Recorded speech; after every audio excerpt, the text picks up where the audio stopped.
क्या बच्चे, क्या बड़े, क्या बुजुर्ग, क्या जवान, सब आकर परमेश्वर की महिमा करें। और मैं धन्यवाद देता हूँ आप सबको जो कि आज हम परमेश्वर की संगति में हम बैठे हुए हैं। और एक बार फिर से मैं पुनः आपका स्वागत करता हूँ और यही प्रार्थना करता हूँ परमेश्वर आपके जीवन के उन भागों में कार्य करें जहाँ पर आपको ऐसा लगता है कि कुछ खालीपन है, और मैं ये चाहता हूँ कि परमेश्वर उस खालीपन को दूर करे। आने वाला समय जो है वो धन्यवादी पर्व का रहेगा। नवंबर में हम धन्यवादी पर्व मना रहे हैं। 17 तारीख को हमने डेट दिया है, बट आप लोग तय कर लेंगे कब करना है ना। ये मैंने आप बता दिया था कि नवंबर में धन्यवादी मनाएंगे। अब आखिरी सप्ताह में करें या 17 में करें या पहले करें, वो आप लोग पर डिसाइड आप लोग करेंगे। जिन्होंने धन्यवादी का जो पिछले वर्ष का जो कर्ज बचा हुआ है, खजांची महोदय हैं, आप उनसे संपर्क कर लें और जितनी आपकी राशि बची हुई है ना, वो मेहरबानी से आप उसको पटा दीजिए, है ना। क्योंकि एक नया धन्यवादी में जा रहे हैं तो पुराने कर्ज के साथ ना जाएं, है ना। ठीक है, पुराने कर्ज बचा रहेगा तो नया कर्ज नहीं ले सकते। ठीक है, बैंक देगी क्या, है ना। अगर बैंक से आपने कर्ज लिया है और पटाया नहीं, दूसरे बार जाओगे तो देगी क्या बोलेगी, पहले वाला पटाओ तब तो जब और थोड़ा ज्यादा भी देगी, है ना। ठीक है ना, क्रेज बढ़ता जाता है। वैसे ही हम जब परमेश्वर के लिए, उसकी महिमा के लिए उन चीजों को हमने लिया है तो हम कर्जदार ना बने। ठीक है।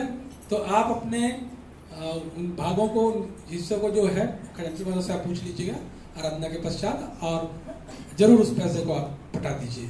ठीक है, ताकि हम नए रीति से हम परमेश्वर की महिमा के लिए इस वर्ष बढ़ चढ़कर और भी बढ़ चढ़कर बोली जा सके। एक क्लिप्स मैं आपको दिखाऊंगा कभी मौका मिला तो।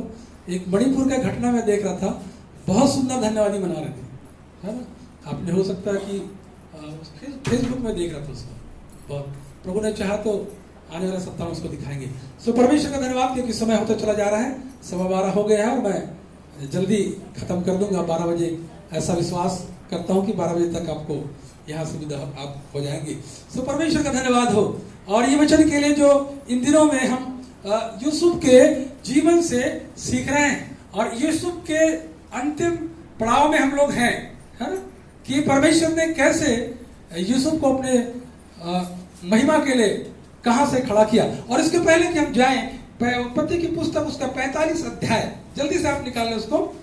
उत्पत्ति की पुस्तक 45 और उसको 5, उसके 1 से 5-6 पद तक पढ़ेंगे। तब यूसुफ ने उन सब के सामने जो उसके आसपास खड़े थे जी, अपने को और रोक ना सका जी, और पुकार के कहा, मेरे आसपास के सब लोगों को बाहर कर दो। जी। भाइयों के सामने अपने को प्रकट करने के लिए यूसुफ के संग और कोई ना रहा। तब वह चिल्लाकर रोने लगा और मिस्रियों ने सुना, और फिरौन के घर के लोगों को भी इसका समाचार मिला। तब यूसुफ ने अपने भाइयों से कहने लगा, मैं यूसुफ हूँ, क्या मेरा पिता अब तक जीवित है? इसका उत्तर उसके भाई ने ना दे सके, क्योंकि वे उसके सामने घबरा गए थे। फिर यूसुफ ने अपने भाइयों से कहा, मेरे निकट आओ। यह सुनकर वे निकट गए। फिर उसने कहा, मैं तुम्हारा भाई यूसुफ हूँ, जिसको तुमको मिस्र आने वालों के साथ बेच डाला था। अब तुम लोग मत पछताओ, और तुमने जो मुझे यहाँ बेच डाला इससे उदास मत हो, क्योंकि परमेश्वर ने तुम्हारे प्राणों को बचाने के लिए मुझे तुम्हारे आगे भेज दिया है।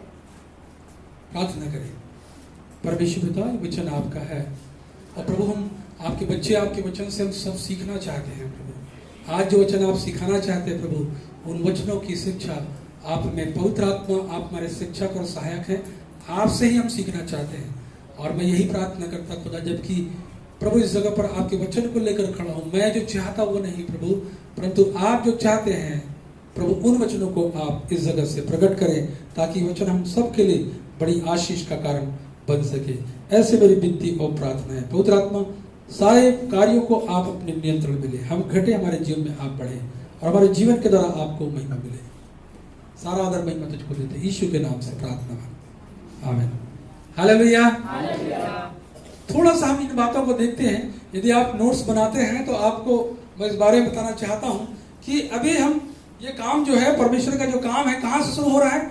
अब्राहम से शुरू हो रहा है। ठीक है, अब्राहम से शुरू हो रहा है और अभी हम यूसुफ तक पहुंचे हैं। तो थोड़ा सा अब्राहम का जीवन के बारे में बात करें, उसके जो वंश का जो कालक्रम है उसके बारे में अगर बात करते हैं, तो जब अब्राहम का जो जीवन था कितना सा आपको मालूम है कितने साल का था? हेलो, कितने साल का था जी अब्राहम का जीवन? कितने साल का? क्योंकि आप सब बाइबल पढ़ते हैं, है ना, और बाइबल पढ़ते हैं तो इस बात को मालूम है कि अब्राहम का जो जीवन था वो कितने साल का था? हेलो, उत्पत्ति 25 उसका साथ में पढ़ेंगे क्या? जल्दी से पढ़े 25 का साथ। अब्राहम की सारी आयु 175। हाँ, अब्राहम की सारी आयु 175। हालेलुया। अब्राहम की जो आयु थी वो 175 वर्ष की थी। और जब वो हरान को छोड़ा, हरान जहां पर वो था ना, जहां से परमेश्वर ने उसको कहां से बुलाया था? हरान से बुलाया था। और वहां से जब निकला तो 75 वर्ष का था। और जब हाजिरा को लिया तब वो कम से कम 85 वर्ष का था। और उसके बाद जब इस्माइल जब उत्पन्न हुआ तो कितने साल का था? 86 साल का था। ठीक है, और इस बात को ध्यान रखेंगे, जब अब्राहम का जब खतना हुआ तो 99 वर्ष का था। और 100 साल में कौन पुत्र पैदा हुआ? हेलो, इसहाक पैदा हुआ। हालेलुया। और उसके बाद हम इन बातों को देखते हैं, 137 वर्ष जब हुआ तो वहां पर हम इन बात को देखते हैं कि किसकी मृत्यु हो गई? तो उसकी पत्नी की मृत्यु हो गई, सारा की मृत्यु हो गई। और उसके बाद जब 137 वर्ष का जब हुआ तो सारा की मृत्यु हुई। और इस बात को आप देखें कि सारा का जो जीवन था वो 127 वर्ष को वहां पर आप देखेंगे कि वो सारा जो है उसका जीवन 127 वर्ष का था। और 90 वर्ष में जब इसहाक उत्पन्न हुआ तब ये उसके आगे में हम इस बात को देखते हैं, इस्माइल के बारे में देखते हैं। ठीक है, तो इस्माइल के बारे में अगर देखेंगे तो जब इस्माइल 137 वर्ष तक उसका जीवन रहा, इस्माइल का मतलब पुराने समय में लोग जो हैं वो कितने बहुत लंबे अरसे तक जीते थे, है ना। और उसके बाद में 13 वर्ष में उसका खतना हुआ और 19 वर्ष को जब उसको निकाला गया वहां से। और 89 वर्ष में जब अब्राहम को जब वो 89 वर्ष में इस्माइल हुआ तो अब्राहम को क्या किया गया? दफनाया गया, है ना। और इसहाक का जीवन वैसे भी, इसहाक का जीवन तो इसहाक का जीवन कुछ ज्यादा, आपको मालूम है इसहाक का जीवन कितना था? इसहाक का जीवन 180 वर्ष। जब अगर उत्पत्ति की पुस्तक 35 अध्याय में जाएंगे वहां पर इसका वर्णन मिलेगा। और जब वो इस बात को हम देखते हैं, जब उसका विवाह हुआ तो 40 वर्ष में उसका विवाह हुआ। और 60 वर्ष जब याकूब और एसाव का जन्म हुआ तब 60 साल का था। ठीक है, कौन? उसका पिता, है ना। अभी 60 साल में तो बुढ़ा जा रहा है ना। ठीक है, अभी जो है अभी इसका समय, तो यहाँ पर जो था वो याकूब और एसाव का जब जन्म हुआ तो 60 साल का था। और 75 वर्ष का जब उसका पिता जब खत्म हुआ तो वो 75 वर्ष का था। और उसके बाद फिर एसाव के जीवन में आते हैं। ठीक है, हमने देखा अब्राहम को, हमने देखा इस्माइल को, हमने देखा इसहाक को, और एसाव का जीवन के बारे में देखते हैं। तो एसाव का जो उम्र है उसके बारे में बाइबल कुछ नहीं बोलती। इसहाक के बारे में बोलती है, याकूब के बारे में बोलती है, परंतु इसहाक जो एसाव था उसका जीवन के बारे में नहीं बोलती। परंतु हाँ, इतना ये है कि जब उसका विवाह हुआ तो 40 वर्ष का था। और जब वो चोरी किया मतलब, हेलो, चोरी किया मतलब क्या चोरी किया? एसाव ने क्या चोरी किया? हेलो, बाइबल पढ़ा कीजिए ना। मैं तो बोलता हूं जब तक आप पढ़ के नहीं आओगे इसका आनंद नहीं मिलेगा। ठीक है,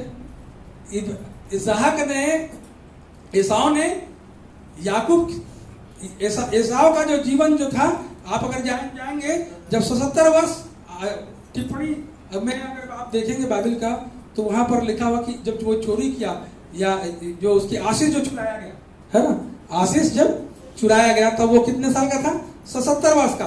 और 120 वर्ष जब इसहाक को 120 वर्ष का जब था, कब? एसाव जब इसहाक जो है वो मर गया। ठीक है, तो इस प्रकार हम देखते हैं। याकूब के जीवन में आते हैं तो याकूब का जो जीवन था क्या था? 147 वर्ष। ठीक है, और 77 वर्ष जब उसने एसाव के आशीर्वाद को चुरा लिया, है ना। एसाव के याकूब जो है वो एसाव के आशीष को चुरा लिया। तो जब आप इन बातों को पढ़ेंगे तभी आप उसका उत्तर दे पाएंगे, है ना। जब मैं क्या कह रहा हूं एसाव ने क्या चुराया था, आपको क्या बोलना चाहिए? पास्टर कहीं बोलता है तो उसको थोड़ा सा करेक्ट भी करे, उसको करेक्ट भी करे। पास्टर जो बोल रहा है वैसे ही बोले, सुनने पड़ रहे हैं, है ना। कोई तो एक तो उत्तर देते हैं कि नहीं पास्टर जी, या एसाव ने तो कुछ नहीं चुराया था, बल्कि उसका नुकसान हो गया था। एसाव के भाई ने, हाँ, याकूब ने उसकी आशीष को चुरा लिया था। तो इसलिए बाइबल को पढ़ना जरूरी है, ताकि आप अगर पास्टर अगर गलत बोल रहा है तो उसका करेक्शन भी कर सके। जैसा बोल रहा है वैसे मत एक्सेप्ट करो। मैं कहता सुनो यहाँ पर परमेश्वर के वचन को, और घर में जाके देखो आज जो वचन बोला गया वो सही था या गलत था। ये बाइबल से है कि पास्टर साहब अपने मन की कहानी बता के चले गए। तो 77 साल का जब एसाव के आशीर्वाद को जो चुराया, तो याकूब कितने साल का था? हेलो, 77 साल। तो बचपन छोटी छोटी लालच रहता ना, कभी लालच रहता, जब बच्चे रहते तो लालच रहता है, इसके लिए चोरी कर लिए, उसके चोरी कर लिए, है ना, ऐसा होता है ना। परंतु यहाँ पर याकूब कब चोरी कर रहा है? जब 77 साल का हो गया, है ना। तो 77 साल जब याकूब था तो उसने एसाव के आशीर्वाद को चुराया, हरान में गया। इसी समय वो हरान में गया। तो 77 से मैं इस बात को देख रहा था कि जो याकूब का जीवन एसाव से था और काफी संघर्ष में जीवन था। एसाव से काफी संघर्ष में जीवन था। कई बार हम लोग भी बोलते हैं, हम लोग को भाई लोग दीर्घायु के आशीर्वाद देते हैं ना, बहुत लंबा समय जियो कर, ऐसा आशीर्वाद देते हैं ना। पर वो लंबा समय आशीर्वाद अगर दे दिया, तकलीफ से भरा हुआ जीवन, तो क्या होगा? कितने लोग बोलते हैं प्रभु इससे अच्छा हमको उठा ले, ठीक है, इससे अच्छा हमको क्या कर, उठा ले। और उसके बाद हम याकूब के जीवन को हमने देखा, और उसके बाद याकूब का कौन आया जी? याकूब के बाद, हेलो,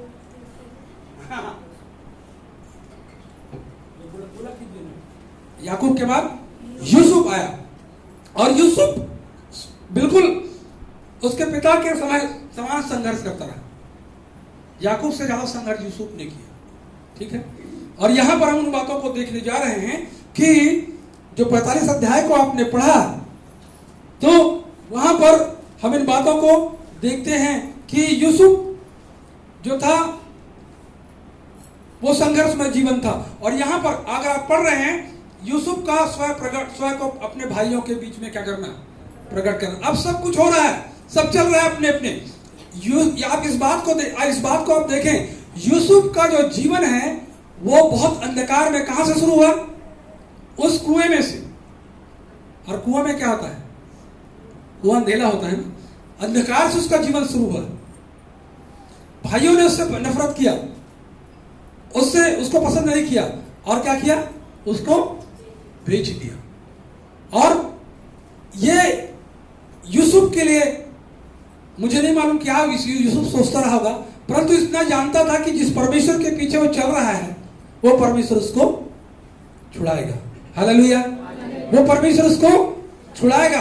और ये संघर्ष चलता रहा जीवन से। अब आप लंबा समय देखिए, अंधकार से जीवन शुरू हुआ और कहां जाके खत्म हुआ?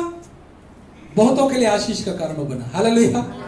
मेरे प्रियो, हमको भी परमेश्वर ने क्या किया? कहां से निकाला? अंधकार से निकाला, अंधकार से निकाला। और इस बात को आप याद रखें, हर एक का जीवन जो है वो बहुत ज्यादा सुखमय नहीं होता है। मनुष्य का जो जीवन है वो बहुत ज्यादा सुखमय, कहीं ना कहीं कुछ ज्यादा संघर्ष करता है, कुछ कम संघर्ष करता, पर संघर्ष करता जरूरी है। और मसीह जीवन में इस बात को अगर देखें, अगर आप मसीह के पीछे चल रहे हैं, जितनी ज्यादा संघर्ष उतनी बड़ी आशीष। हालेलुया। और इसलिए कभी भी हमको संघर्ष से घबराना नहीं चाहिए, है ना। जितनी बड़ी संघर्ष यूसुफ ने किया, उसके जीवन में आया, सब कुछ उसको लोगों ने ठुकरा दिया, परंतु यहां पर हम उनको देखते हैं, वही भाई आज उसके पास में है और उसको दंडवत कर रहे हैं। हालेलुया। परमेश्वर हमारे पक्ष में तब खड़ा होता है जब हम उसके प्रति विश्वास योग्य रहें, उसके प्रति विश्वास योग्य रहें। आप विश्वास योग्य नहीं है, परमेश्वर आपके पक्ष में कभी खड़ा नहीं, कभी नहीं खड़ा। वो चाहता है कि आप विश्वास योग्य बन जाए, वो चाहता है। और यूसुफ के जीवन में वो बार बार जब जब समस्या आई, जब जब परीक्षा आई, यूसुफ उसको बहुत अच्छे से बहुत सरलता के साथ उसका सामना किया और इस कठिन परिस्थिति में भी वो जो है स्थिर रहा, विश्वास में स्थिर रहा और उसने परमेश्वर को महिमा देनी चाहिए। परमेश्वर से कहा प्रभु तेरी मेरी नहीं परंतु तेरी इच्छा पूरी हो, मैं जहां भी रहूंगा परमेश्वर मैं तेरी महिमा करता रहूंगा। हालेलुया। हम लोग का क्या है, परमेश्वर ने हमको उस जगह से निकाला है, पर जब समस्या आती है तो समस्या जब आती है तो दिक्कत होता है ना, दिक्कत होता है। कैसे प्रभु, क्या कैसे इस परिस्थिति में धन्यवाद दो, तकलीफ हो रही है, पीड़ा हो रही है। मेरे प्रियो, आपका परमेश्वर वो परमेश्वर है। आपके जीवन में जितनी संघर्ष आएगा उतनी बड़ी आशीष आपके जीवन में होती चली जाएगी। यूसुफ ने कभी नहीं सोचा था कि वो वहां तक पहुंचेगा।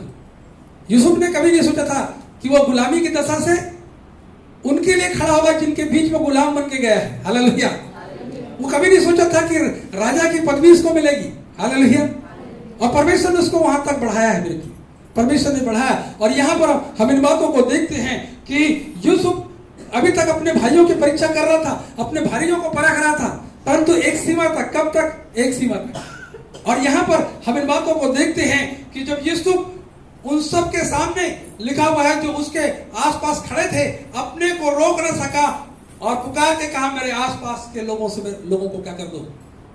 कब तक बर्दाश्त? इतने साल तक भाइयों से गले मिलने की चाह रही थी, इतने दिन बाद मिले हैं, इतने दिन बाद मिले हैं, भाइयों से मिलने की चाह हो रही थी, परंतु वो अपने भाइयों को परख रहा था कि मेरे भाइयों के जीवन में कुछ परिवर्तन हुआ है कि नहीं, उनके बीच में कुछ प्रेम आया कि नहीं है, एक दूसरे से प्रेम करते हैं कि नहीं, ये परखना चाहता। और जब परख लिया है तो यहाँ पर वो अपने आप को रोक नहीं पाया और कहता कि जितने लोग हैं उसको बाहर कर दो, क्योंकि लिखा है भाइयों के सामने अपने को प्रकट करने के समय यूसुफ के संग कोई नहीं था। और तब वह चिल्ला चिल्ला कर रोने लगा और मिस्रियों ने सुना और फिर उनके घर के लोगों को भी इसका समाचार मिला। और जब यूसुफ जब रोने लगा और रोने की आवाज जब बाहर गई तो मिस्री लोग भी सुने और ये खबर कहां तक गई? फिरौन तक चली गई। यूसुफ रो रहा है ना? मामूली बात है, पूरे देश को खाना खिलाने वाला व्यक्ति क्या कर रहा है?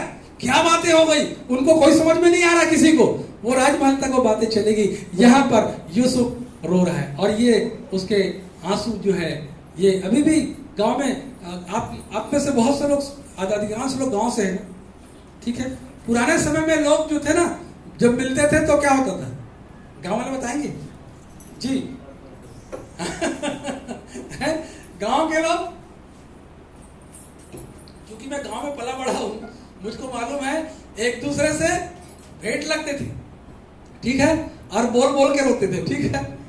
आजकल दिखाई नहीं देता, लुप्त होता जा रहा है, परंतु बाइबल में ये बातें हैं अभी, ठीक है, बाइबल में ये बातें ये है। यहाँ पर लिखा हुआ है कि यूसुफ क्या कर रहा है, कैसे रो रहा है।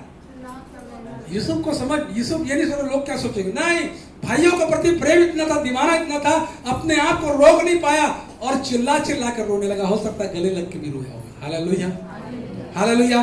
और यहाँ पर हम इन बातों को देखते हैं, मिस्र के राजा तक ये बातें गई और फिर उनके घर के लोगों को भी इसका समाचार चला गया था। और तुम यूसुफ अपने भाइयों से कहने लगा, मैं यूसुफ हूँ, क्या मेरा पिता अब तक जीवित है। हालेलुया। अपने भाइयों से वो कह गया, अरे तुम लोग क्यों मुझको नहीं पहचान रहे हो, क्या कारण, क्यों नहीं पहचान रहे? मैं जानता हूं मैं कौन हूं, मैं कौन हूं, मैं यूसुफ हूं। और सबसे पहला खबर किसकी लेता है? अपने पिता की खबर लेता है, कहता है क्या मेरा पिता जीवित है। हालेलुया, क्या मेरा पिता जीवित है। और इसके उत्तर में उसके भाई उत्तर दिया क्या उसके भाई उत्तर नहीं दे सके। अरे बाप रे, जैसे पता चला ये तो वही भाई है मेरा जिसको हमने प्रताड़ित किया था, जिसको हमने तकलीफ दिया था, जिसको हमने अंधेरे कुएं में डाल दिया, जिसको हमने कभी प्यार नहीं किया, जिस समय से हमने नफरत की और अंत में उसको इस्माइलियों के हाथ में भेज दिया। और वो डर गए, है ना? क्यों डर गए?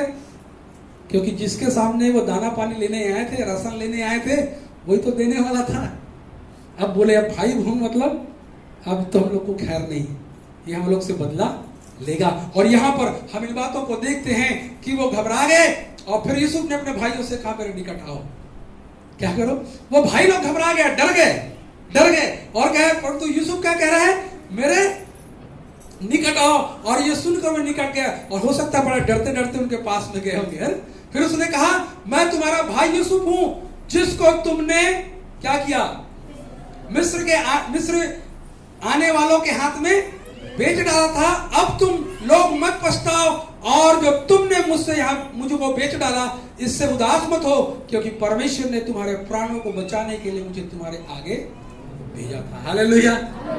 कैसे नकारात्मक परिस्थिति में एक प्रभु का बेटा या एक प्रभु की बेटी नकारात्मक परिस्थिति में सोच क्या होगी? ये प्रभु के लोग हैं जिनकी परिस्थितियां यदि विपरीत रहेगी तो भी वो सकारात्मक सोचते हैं। हालेलुया। और ये परमेश्वर की तरफ से, परमेश्वर ने उनको अपना हृदय दिया। यूसुफ को परमेश्वर ने अपना हृदय दिया। वो भाइयों से बदला लेने की बात नहीं कर रहा है, भाइयों से बदला, उसमें भी वो कहे, बता तो दिया, पूरा दृष्टांत बता दिया, तुम लोगों ने मेरे साथ ऐसा ऐसा किया था, परंतु घबराओ मत, घबराओ मत, परमेश्वर ने मुझको इस दिन के लिए, तुम्हारी सहायता के लिए रखा। हमारी सोच होती तो क्या होती? हम उस जगह में, यूसुफ के जगह में अपने आप को रख के सोचे, है ना? क्योंकि हमारे अंदर बदले की भावना बहुत खतरनाक है ना?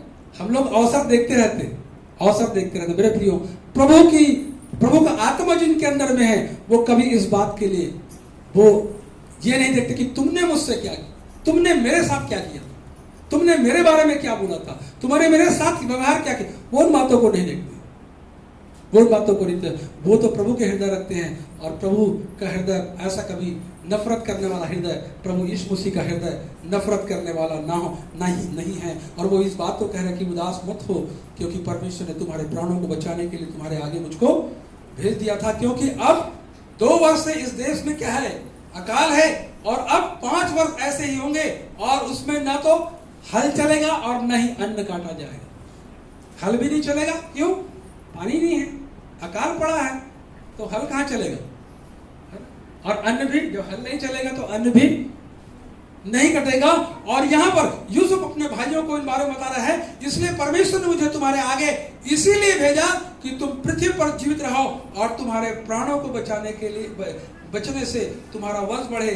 इस रीति से अब से मुझको यहाँ भेजने वाले तुम नहीं, परमेश्वर ठहरा, और उसी ने मुझे फिरौन का पिता सा और उसके सारे घर का स्वामी और सारे मिस्र देश का प्रभु ठहरा दिया। हालेलुया। और ऐसे हृदय परमेश्वर चाहता है, ऐसा हृदय चाहता है। आपके लिए लाख कोई आपकी बुराई करे, लाख आपको भला बुरा बने, परंतु आपके पास अगर मसीह का हृदय है, प्रभु का हृदय है, तो आप कभी उस बात को बुरा नहीं मानेंगे, उस बात को बुरा नहीं मानेंगे।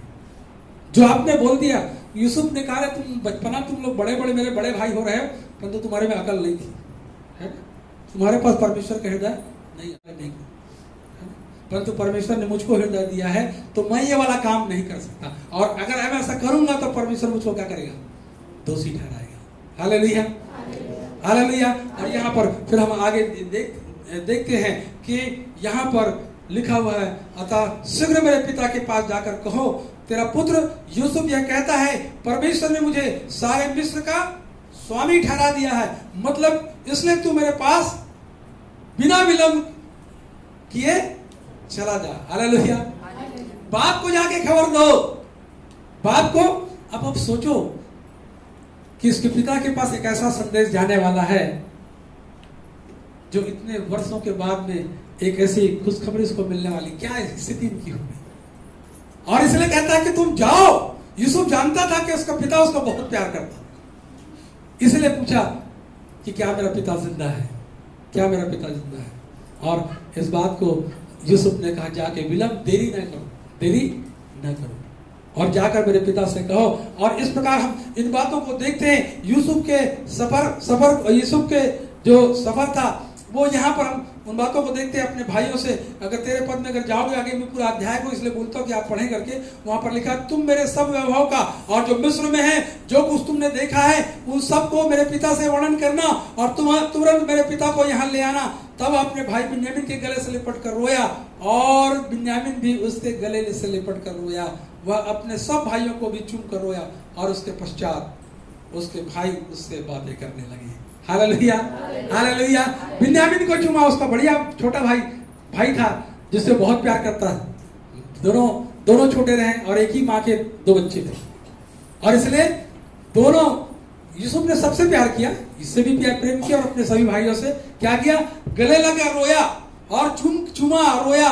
और इसके पश्चात अपने अब ये सब जब सब बातें हो गई तो भाइयों के मन से डर निकल गया। हर अभी तक डर रहे थे ना, अभी तक डर, और जब गले लगाए तो सारे डर खत्म हो गए। ठीक है, हमारी जो व्यवहारिकता है लोगों के सामने दी, आप किसी से मैं अक्सर लोगों से जब मिलता हूं तो गले लग के मिलता हूं और अच्छा लगता है, एक अपनापन दिखाई देता है, एक अपनापन। जब बाहर जैसे गए पास्टर से लोग मिले कोई लोग तो गले लग के मिलते हैं। ठीक है, और ये चीजें जो होनी चाहिए, ये चीजें होनी चाहिए, ये चीजें दिखाई देनी चाहिए कि आप उनसे प्यार कर रहे हैं, आप उनसे प्रेम करते हैं और वो कभी आपके विरोध में नहीं खड़े होंगे, वो आपके कभी विरोध में खड़े नहीं होंगे। यहां पर हम उन बातों को देख रहे हैं और लिखा है कि इसके बाद ये खबर जो है फिरौन तक पहुंची और फिरौन को भी पता चला कि यूसुफ का परिवार अभी आया हुआ है ना। और आगे अगर देखेंगे, मैं इस अध्याय को और ज्यादा खींचना नहीं चाहता, यहाँ पर जो बातें यहाँ पर जो बताया गया है उन बातों को मैं आपको बताना चाहता हूँ। कि लिखा हुआ है कि जो वहां का जो राजा था, फिरौन था, वो कहता कि अपने लोगों को, अपने पिता को और सबको यहाँ पर क्या करो, बुला लो। आगे आप उनको पढ़ेंगे तो बहुत सारी बातें वहां पर मिलेगी। और लिखा है इस्राएल के पुत्रों ने वैसा किया और यूसुफ ने फिरौन को आज्ञा के अनुसार उन्हें गाड़ियां दी और मार के लिए भोजन सामग्री भी दी और उनमें से एक एक जन को एक एक जोड़ा वस्त्र भी दिया और बिन्यामीन को 300 रुपये के टुकड़े और 5 जोड़े वस्त्र दिए। अपने पिता के पास उसने जो भेजा वह है अर्थात मिस्र की अच्छी वस्तुओं से लदे हुए 10 गधे। देखिए क्या क्या सामान जा रहा है, पिता के घर में जा रहा है। अभी तक अकाल पड़ा हुआ है ना, अकाल पड़ा है और इस अकाल में भी मिस्र में सुकाल है, कनान में भी अकाल पड़ा। कनान रोटी का घर है ना, कनान जो है कनान हमारा घर है ना। बोलते ना कनान का मतलब क्या होता है, परमेश्वर ने प्रतिज्ञा दी थी ना, दूध और नदी की बात। अभी क्या है पर कनान में, अभी वो कनान नहीं है, अभी आशीषित नहीं है। ये कनान में अभी भी परमेश्वर ने इसको ब्लेस नहीं किया, वो तो आगे चल के इसको आशीष परमेश्वर देगा। यहां पर हम इन बातों को देखते हैं कि कनान से वो निकले और यहां पर लिखा है कि क्या कह दिया अकाल के समय में, क्या कह दिया। अगर 23 पद को अगर पढ़ेंगे, अपने पिता के पास उसने जो भेजा हाँ। यह है अर्थात मिस्र की अच्छी वस्तुओं से लदे हुए 10 गधे और अन्न और रोटी और उसके पिता के मार्ग के लिए भोजन वस्तु लदी हुई 10 गधियां। जी। तब उसने अपने भाइयों को विदा किया और वे चल दिए और उसने उससे कहा मार्ग में कहीं झगड़ा ना करना। जी। मिस्र से चलकर वे कनान देश में अपने पिता याकूब के पास पहुंचे और उससे यह कहा यूसुफ अब तक जीवित है और सारे मिस्र देश पर प्रभुता वही करता है, पर उसने उनकी प्रतीति ना की। अब वह अपने आपे में ना रहा। तब उन्होंने अपने पिता याकूब से यूसुफ की सारी बातें जो उसने उससे कही थी कह दी।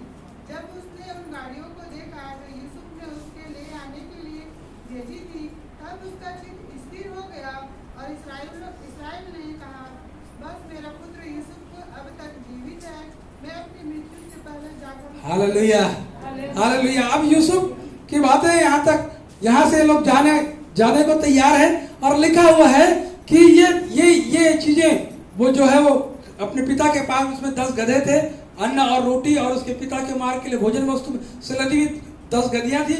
मतलब कितनी सारी 10 गधियों में और गधों में कितने सारे 10 गधी है और 10 गधे, और उसमें क्या था, सारी चीजें भोजन वस्तु से लदी हुई थी। ठीक है, और क्या कि एक सुझाव दिया याकूब, यूसुफ ने क्या कहा, मार्ग में बड़ा अच्छा लगता है मुझे। एक छोटा भाई बड़ा भाई लोग को बोल रहा है भाई क्या नहीं करना, क्योंकि यूसुफ उस पीड़ा से गुजरा था, यूसुफ उस पीड़ा से, और इसलिए समझाई दे रहे हैं। एक छोटा भाई अगर बड़े भाई को सलाह देता तो बड़ा अटपटा सा लगता है ना।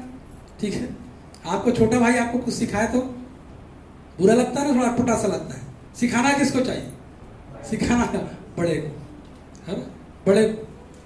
और यहाँ पर छोटा भाई सिखा रहा है, कह रहा कि मार्ग में झगड़ा। मैं उसको ये जो पढ़ रहा था तो बड़ा अच्छा लगा। क्या क्या ऐसे लाइव जो दक्षिण भाइयों को बोल रहा है, उन बातों को स्मरण कर सकता था वो, उन बातों को, पुरानी बातों को स्मरण कर सकता था कि उनके साथ उसने क्या क्या किया है। और उस बदला लेने का बहुत अच्छा समय था, बदला लेने का अच्छा समय था। मैं और आप उस जगह में रहते तो क्या करें? आज की परिस्थिति में सोचो, जिसने आपके साथ, चाहे भाई हो, बहन हो, पड़ोसी हो, जो भी हो, अगर आपके साथ बुरा किया है तो आप पक्का, आपको उसमें आपको बदला लेने का मौका था। और आज यही चल रहा है। हम लोग अभी तक मसीह का हृदय, यीशु मसीह का स्वभाव हमको नहीं मिला। हम मसीह में आ गए हैं, प्रभु के साथ चल रहे हैं, परंतु वो मसीहत हमारे अंदर नहीं आई, है ना। हमारे अंदर वो अभी भी कड़वी जोड़, पिछले सत्र बता रहे थे कि मिली जुली भीड़ के बारे में, है ना, मिली जुली भीड़ के बारे में। जब तक ये अलग नहीं, तब तक इस्राएली बड़ा कष्ट में रहे। परमेश्वर ने एक जगह उनको अलग किया, है ना। और नहमिया में भी एक जगह वर्णन है, तो कभी बताऊंगा मिली जुली भीड़ की। ये मिली जुली भीड़ वही लोग थे जब इजरायली जब निकल रहे थे तो मिस्र से ही कुछ मिस्री लोग शामिल हो गए थे। ये इजरायली नहीं थे, ये इजरायली नहीं थे, और यही गड़बड़ करते रहे, यही गड़बड़ करते रहे। इसलिए मैं बोलता हूं कि मिली जुली भीड़ में आपका नाम नहीं होना चाहिए, आपका नाम मिली जुली भीड़ में नहीं। कलीसिया में आपका नाम मिली जुली भीड़ में ना हो, नहीं तो आप अलग कर दिया जाओगे। परमेश्वर एक समय आएगा, है ना, देखेगा गड़बड़ियां चल रही, सब गड़बड़ी कर रहे हैं, सब गड़बड़ी कर रहे हैं, तो परमेश्वर उसको समय देखता है ना। होता अक्सर होता है ना, जब बुआई चलती है, धान की बुआई होती है, और तब क्या करते हो कुछ दिन बाद में? क्यों निंदाई करते? पड़े रहने देते, ठीक है। क्योंकि जितनी उर्वरक वो धान को या जो भी फसल को चाहिए, वो उर्वरक उसको अपनी ओर जो ये खरपतवार वो खींच ले, और वो पैदावारी उतना नहीं हो पाएगा, है ना, उतना नहीं हो पाएगा। और इसलिए मैं इस बात को कहता हूं कि परमेश्वर ने उस बातों को अलग किया है। एक समय आया, अलग किया, अलग कर दिया, और अलग करने के बाद ही बहुत सारी आशीष पाई। तो मैं अपने आप के अंदर बात देखो, कहीं हम लोग भी इसमें तो नहीं है ना। यहाँ पर ये चीजें जो थी भाइयों में, वो प्रेम या यूसुफ देखना चाहता, और परमेश्वर आज कलीसिया में प्रेम देखना चाहता है। आने का समय बहुत करीब प्रभु का। प्रभु चाहता है कि कलीसिया में प्रेम दिखाई दे, एक दूसरे से आप मिले जुले, है ना। आराधना खत्म हुई, उसके बाद आप चले गए, आपकी आराधना का कोई मतलब नहीं हुआ। अगर संगति करने का मतलब यही है कि हम आके अपना दुआ करें, गाना गाएं, प्रार्थना करें, और किसी से न मिले चले जाए, ये आराधना नहीं है। जब तक परमेश्वर को जब में लिखा क्या क्या है, प्रेतों के काम है, क्या क्या काम होता था कलीसिया में? हाजी, प्रेतों से क्या पाते थे? हेलो जी, क्या क्या है? इकट्ठे होते थे, रोटी तोड़ते थे, ठीक है, प्रभु के मेज में शरीक होते थे ना, है? और ये संगति करते। संगति का मतलब क्या होता? अकेला संगति करके चला जाता नहीं। कलीसिया उस दिन पूरे लोग आराधना खत्म होने के बाद भी एक दूसरे से मिलते, कितना अच्छा लगता। मैं बहुत छोटा था तो हम 6 भाई बहन थे, तो बहन मेरी ट्रेनिंग के लिए, भाई मेरे लोग भी, तो त्योहार में स्कूल के लिए, शिक्षा के लिए बाहर, तो जब त्योहार में जो एक साथ इकट्ठे होते थे तो एक साथ मिलते थे, तो हम लोग रात भर बात करते थे। आराधना होती थी, उसके बाद खत्म हो जाता था, और उसके बाद 2 बज जाता था। इतना प्रेम लोग में था, ठीक है। वो चीजें आज दिखाई नहीं देती है, वो चीजें आज दिखाई नहीं देती। ये कलीसिया की दशा आज यही है ना। यूसुफ इस बात को सिखा रहा है कि झगड़ा मत करना, है ना। जा रहे हो मार्ग में, भाई लोग झगड़ा मत करना, क्योंकि ये सब चीजें तुमको मैं दे दिया हूं, लेके जाओ, और पिता को ये समाचार दो कि उनका पुत्र जो है वो जीवित है, और उनको लेके आना। हालेलुया, उनको लेके आना। मेरे प्रियो, आज प्रभु अपनी कलीसिया को लेने के आने वाला है ना। कलीसिया को लेके आने का, मैं हमेशा कहता, भानप्रतापपुर की कलीसिया मतलब अलग अलग कलीसिया नहीं है। हो सकता है आपको 20-25 अलग अलग चर्च दिखाई देता है, परंतु परमेश्वर के निगाह में एक कलीसिया एक है, भानप्रतापपुर की कलीसिया, ठीक है। और इसी कलीसिया में से छटनी होगी, चाहे अलग अलग चर्च का उन्होंने नाम दे दिया है, परंतु प्रभु के निगाह में चर्च को अलग हटा दिया। कलीसिया में जितने कलीसिया हैं उसमें से छटनी कर दी। ये है, इसने गड़बड़ी फैलाई, इसको अलग करो, ठीक है। वो पिछले दिनों में महिलाएं लोग, बहनें लोग ड्रामा किए थे ना, 10 कुंवारियों के बारे में। कितनी कुंवारियां थी? 10 थी कि 7 थी? हाँ, कंफर्म। चलिए ठीक है। तो कुछ तैयार थी और कुछ नहीं थी, और जो तैयार थी वो प्रभु के पास, अब वो सहायता भी नहीं किया बगल वाले से। वो कुंवारी लोग बोले हमको तेल दे दो भाई, थोड़ा सा दे दो हम लोग, वो नहीं देंगे भाई, हमारा तेल खत्म हो जाए, प्रभु का आना। तो ये तैयारियां जो हैं कलीसिया को इन दिनों में करनी है। यूसुफ के जीवन में हमको परमेश्वर ने हमको यूसुफ के माध्यम से ही हमको सिखाया है कि हम सीखें, ठीक। परंतु आज सिर्फ मैं इस कलीसिया की बात नहीं, बहुत सारी कलीसिया हैं जहां पर ये फूट अभी भी चल रहा है ना। कलीसिया में तो ये एक समय था, ये मेनलाइन चर्चेस भी हुआ करते थे, गुट बन जाता था, ग्रुप बन जाते थे। आज पेंटिकॉस्टल कलीसिया में और भी जो बहुत सारी कलीसिया में जो चल रहा है, ये उनका ग्रुप, ये उनका ग्रुप, ये उनका ग्रुप। परमेश्वर ग्रुपी निज़म से को पसंद नहीं करता।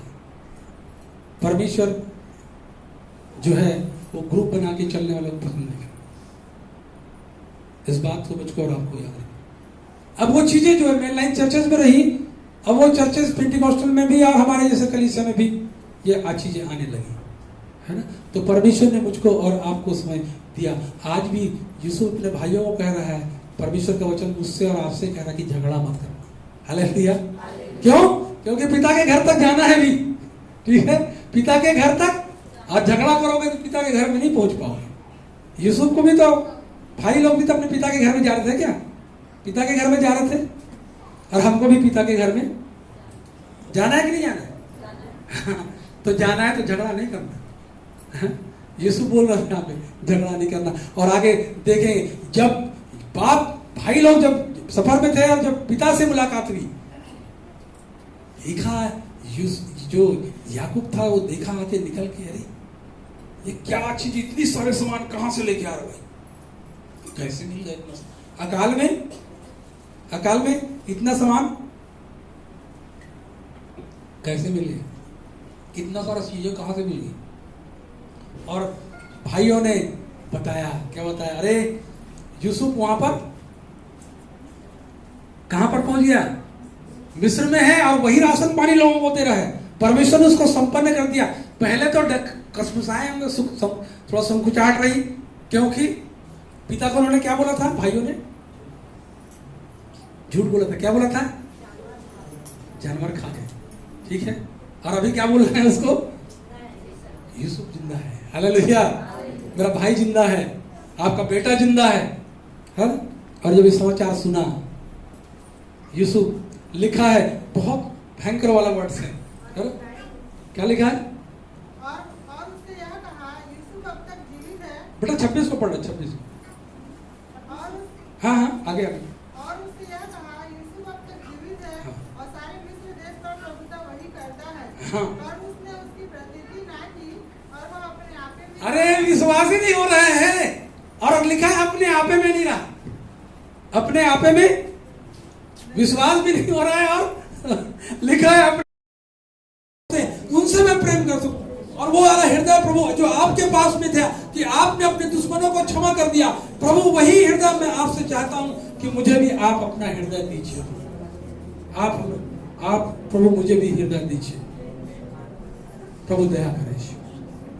Thank you Jesus, thank you Jesus, thank you Jesus. प्रभु आपके बच्चे कुछ आपसे कह रहे हैं, आप उनकी प्रार्थना को, प्रभु मेरी प्रार्थना को आप सुने, प्रभु मेरे लोगों की प्रार्थना को सुने। प्रभु परमेश्वर में तुम्हें धन्यवाद देता हूं आज के समय के लिए खुदा बाप, कि आज प्रभु हम आपने प्रभु आपके भवन में आकर आपकी महिमा, आपकी स्तुति और तारीफ और बड़ाई कर सके। प्रभु धन्यवाद, यीशु धन्यवाद। आप लोगों की प्रार्थना को सुने प्रभु, और विशेषकर हमारी यही प्रार्थना है जो कलीसिया में बीमार हैं, अस्वस्थ हैं, प्रभु आप उनकी सुधि ले, आप उनकी सुधि ले प्रभु, और उन्हें स्पर्श करें। आज जितने निवेदन आए हैं प्रभु परमेश्वर पिता, उन सारे निवेदनों को खुदा मैं आपके दास होने के नाते आपके पवित्र हाथों में सौंपता हूं। अपनी इच्छा के अनुसार उनके जीवन में आप काम करें। Thank you Jesus. निश्चय करुणा और भलाई जीवन भर मेरे साथ बने रहेगी और मैं यहोवा के धाम में सर्वदा वास करूंगा। परमेश्वर पिता वो करुणा और भलाई मेरे जीवन में, मेरे लोगों के जीवन में बने रहे प्रभु, कि लोगों के प्रति तरस हो, लोगों के प्रति करुणा हो, लोगों के प्रति दया हो प्रभु परमेश्वर पिता, और तभी प्रभु लोगों के प्रति प्रेम हो प्रभु, तभी प्रभु हम तेरे राज्य में प्रवेश कर सकते हैं। और मैं यही दुआ करता हूँ परमेश्वर, अपने बच्चों को स्पर्श करे प्रभु, जो तेरी ओर ताक रहे हैं, उनकी पीड़ाओं को निश्चय आपने देखा है प्रभु, उनकी पीड़ाओं को निश्चय आपने देखा है प्रभु। आप उन्हें स्पर्श करें प्रभु, आप उन्हें स्पर्श करें परमेश्वर पिता, राजा यीशु। और मैं विश्वास करता हूं खुदा कि यदि तू उनके जीवन में काम करेगा परमेश्वर, शैतान की कोई भी शक्तियां उनको रोक नहीं सकती प्रभु। हमारा अहंकार खत्म हो जाएगा, हमारी बुराई हमारे जीवन से खत्म हो जाएगी प्रभु परमेश्वर। वो उस आत्मा से हमको भर दे, उस अभिषेक से हमको भर दे प्रभु। और खुदा बाप हम दिन रात परमेश्वर तेरी महिमा अपने जीवन के द्वारा करते रहे, और हमारी आराधना प्रभु, हम इस बात को जानते हैं कि हमारी आराधना तब स्वीकार हो जाएगी परमेश्वर पिता। दया कर राजा यीशु। जब हम यहाँ से विदा होते हैं प्रभु, आप हमारी सहायता करें, अपने बच्चों की सहायता करें, और पूरे सप्ताह में प्रभु हमने जो सीखा है उस वचन की जुगाली हम करते रहे परमेश्वर। जब तक प्रभु इस सप्ताह नहीं बाहर है प्रभु, हमारी प्रार्थना हमारे लोगों की आप सुरक्षा को आप प्रदान करें, ताकि परमेश्वर पिता इसके द्वारा प्रभु परमेश्वर पिता वे तेरी महिमा होने पाए। जहाँ पर हमको काम करने हैं प्रभु, उन क्षेत्रों में जाते हैं परमेश्वर, तो अपनी सुरक्षा को दे, अपनी सामर्थ्य को दे, अपनी अगुवाई को दे, ताकि प्रभु हम आपके नियंत्रित हाथों में हम चलाए जा सके प्रभु परमेश्वर। लोगों के कार्य में तू बरकत और आशीष दे। बीमार है प्रभु ने चंगा करे प्रभु, जो अस्वस्थ है प्रभु तेरी ओर जो पुकार रहे मन से परमेश्वर पिता प्रभु, जो तेरा वचन कहता जो आंसू बहाते बोते वो जय जयकार के साथ लौने पाएंगे परमेश्वर पिता। मेरी प्रार्थना है खुदा, उनकी आंसुओं को प्रभु आप उन आंसुओं की भाषा को भी आप समझते हैं परमेश्वर। मेरी यही प्रार्थना है प्रभु, मेरी ये विनती है परमेश्वर, उनकी प्रार्थना को सुने प्रभु, और उनके कार्यों में तू आशीष दे प्रभु, ताकि तेरी गवाही निरंतर उनके मुख से होती रहे पूरे सप्ताह। जबकि यहाँ से हम विदा होते हैं प्रभु, पूरे सप्ताह प्रभु आपकी पवित्र आत्मा, आपकी उपस्थिति, आपकी अगुवाई को चाहते हैं। सब बातों में आदर महिमा तुझको देते खुदा। धन्यवाद प्रभु, जब तक हम फिर से न मिले प्रभु, हम सबको खुदा तेरे हाथों में सौंपते हैं। जब तक हम फिर से न मिले तब तक प्रभु आप हमें संभालें, आप हमें अपनी सुरक्षा को दीजिए। आदर महिमा गौरव पराक्रम यीशु मसीह में आपको देते हैं। धन्यवाद प्रभु, जो तूने प्रार्थना को सुना। महिमा आपको देते हुए प्रार्थना यीशु मसीह के नाम से मांगते हैं, आमीन।